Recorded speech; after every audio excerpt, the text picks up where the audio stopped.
I'm also here in opposition of House Bill 8310. My name is Chloe Fight, and I'm a 10th grader at Classical High School. I'm currently part of the leadership team at Providence Student Union, and I've also done some work with RIDE in their community design teams a couple years ago. After nearly 11 years in Providence Public Schools, I've been lucky enough to only spend 1 year in a school with an SRO. During that time, however brief, I tried my best to acclimate, but you don't get used to the gun and the taser haunting your school. Hearing of the student, a young boy who couldn't have been more than 14, being escorted out of the building in handcuffs, and on occasion, seeing teachers disproportionately threaten students of color with calling a cop to deal with a behavior problem. In Providence Public Schools, Black students make up 16% of overall PPSD enrollment, but 30% of all student arrests.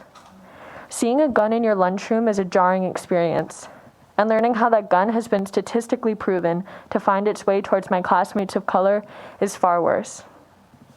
Real, safe, healthy, and equitable schools promote and prioritize the mental health and well-being of students through counselors, nurses, and other social, emotional, and physical health providers, not armed police officers.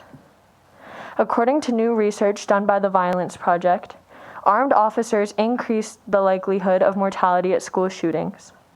If we want to protect our students, we need to address the climbing suicide rates, which has increased by 60% from 2007 to 2018, and the inefficient lockdown procedures children are practicing. Adding SROs is not the answer to increasing student safety.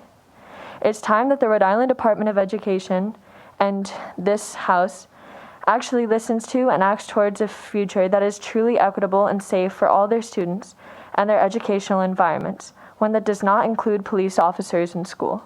Let's call it what it is. School resource officer does not accurately capture who exactly is in our schools. These are armed police officers, and I refuse to get used to them.